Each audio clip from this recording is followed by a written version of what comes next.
Hi everybody, Leslie here at the Clifton Cultural Arts Center. Whew, what a crazy week or two that it has been, to say the least.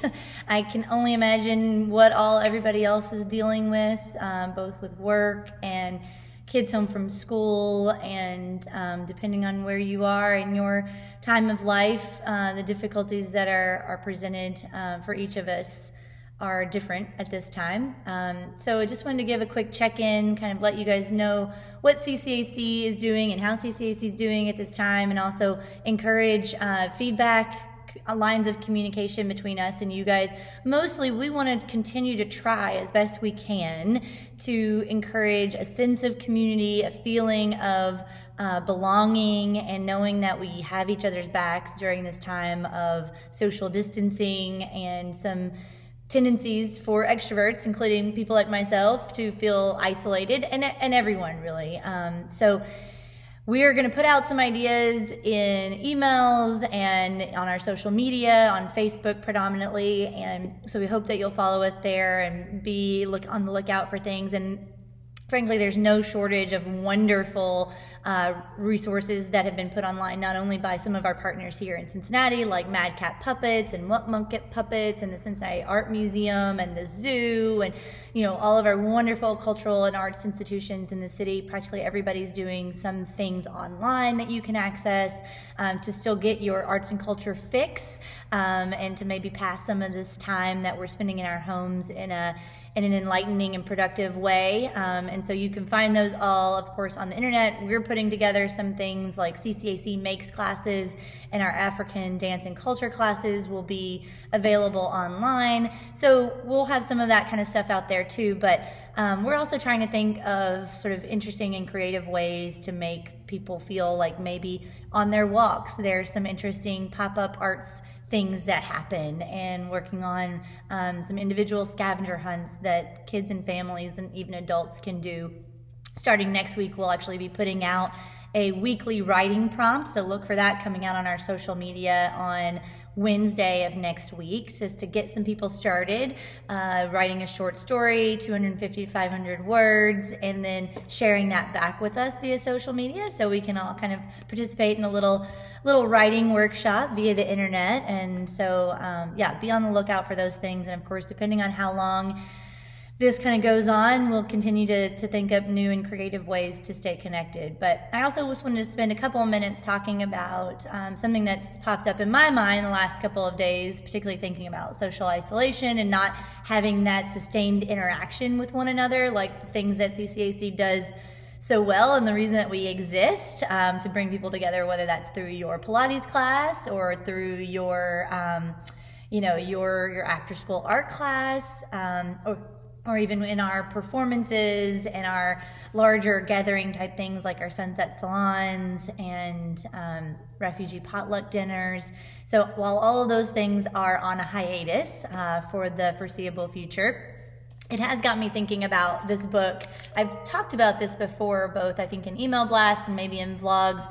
Eric Kleinenberg wrote Palaces for the People. It's now a couple years old, but you can see mine is all tagged up and highlighted inside, and because it talks about a concept called social infrastructure. And social infrastructure means places like CCAC, could also mean places like your local coffee shop, which in Clifton we have some really wonderful ones of those that encourage people's interacting and staying around and talking to one another, and our rec centers and our libraries and even our parks to a degree, but certainly places like CCAC where there is that sustained interaction. So you're coming into contact with maybe the same people, you're sharing an affinity for a particular type of art or a topic, whatever the case may be, and you start to form relationships and you start to form bonds.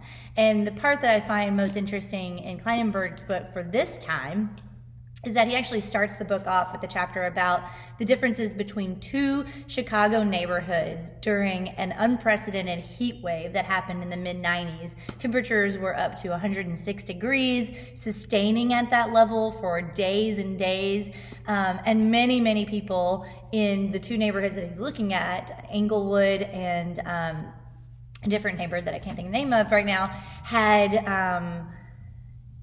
lots of people without power, without air conditioning, because this heat wave was just, so incredible. And basically the bottom line is, sort of end of the chapter, is that in one of the neighborhoods, they're both similar in terms of socioeconomics, in terms of racial demographics, all of that kind of held as a control. But the variable was that one neighborhood had 33 out of 100,000 people died from this heat wave and from lack of air and lack of resources.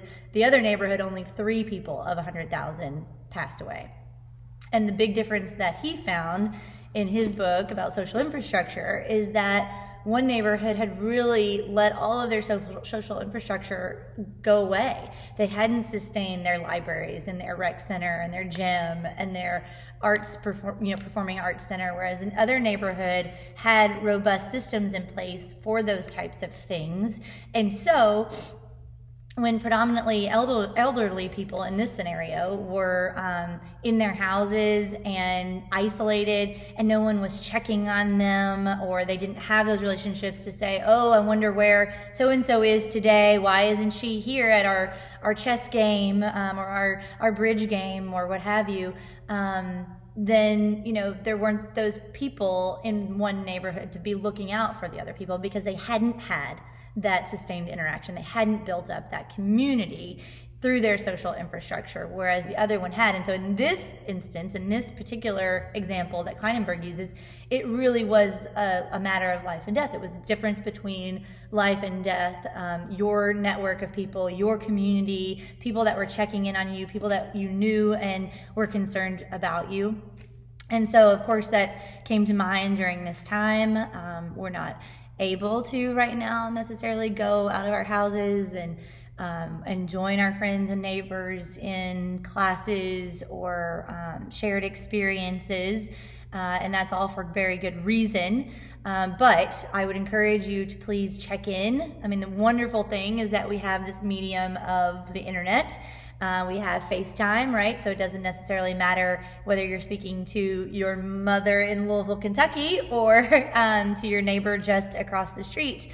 We have means to do that and to check in on our folks that we used to see maybe once a week or every day, and just to kind of give them a call and check in and make sure that not only do they have all the things that they need to get by, and how are they feeling and how are they doing, but also just to kind of check on their mental state. I know I can use that at this time as well. And I'm not exactly isolated in my home, as I have 4 children and a husband there.